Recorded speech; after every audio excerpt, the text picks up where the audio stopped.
End of the day నేను ఏం చేశాను, ఆ క్యూలో ఉంటే ఒక 167 మంది, నేను కూడా అలా క్యూలో నిలబడాను. అందరూ 1 by 1 ఫోటో. నా టైం వచ్చింది, నేను ఫోటోకి అలా వెళ్తుంటే కరెక్ట్గా వాళ్ళ దగ్గరికి వెళ్ళగానే లోపల ఒక స్టిల్ ఫోటోగ్రాఫర్ ఉన్నాడు. ఆయన వితౌట్ మేకప్, నేను చెప్తాను ప్యాకప్ అయ్యాక అప్పుడే ఇస్తారని చెప్పాను కదా ఫొటోస్. ఆయన గొప్పతనం చూడండి, క్యారవాన్లో ఒకరు ఉన్నారు, front door back door 167 members around క్యూలో ఉన్నారు. వాళ్ళందరికీ ఫోటోస్ ఇచ్చి వెళ్తారు ఆయన. అలా 200 మంది ఉన్నా కూడా వాళ్ళందరికీ ఫోటో ఇచ్చి వెళ్తారు. ఇది రజనీకాంత్ గారి లైఫ్ స్టైల్. ఆయన షూట్లో ఉన్నప్పుడు ప్రతి ఒక్కరిని కలిసి ప్యాకప్ అయ్యి వెళ్తారు.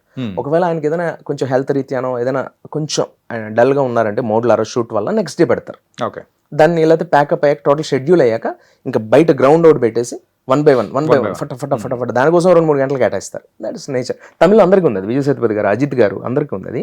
అది రజనీకాంత్ గారు మొదలు పెట్టారు యాక్చువల్లీ. ఓకే, ఈవెన్ అలా నా టైం వచ్చింది, నా టర్న్ వచ్చినప్పుడు హార్ట్ అలా. కాకపోతే అది ఇంకా మోర్ కదా, నేను చిరంజీవి గారిని కనీసం మన ప్రాంతం, మన అన్నయ్య కాబట్టి, మన ఇల్లు కాబట్టి ఎప్పుడైనా వెళ్ళొచ్చని ఒకటి ఉంటుంది, మన హైదరాబాద్ కాబట్టి. ఆయన నేను చెన్నై మంది వేరే ప్రపంచం కదా అది. అఫ్కోర్స్ ఇప్పుడు నాకు టైం వచ్చి ఉండొచ్చు కాక, బట్ అంత ఈజీ అయితే కాదు అది.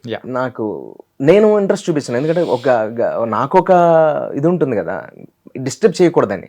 వాళ్ళ గమ్ముని ఏంటి అని అంటే నేను తీసుకోలేను, కాబట్టి నాకు వాళ్ళది రాకూడదని నేను వెళ్ళా.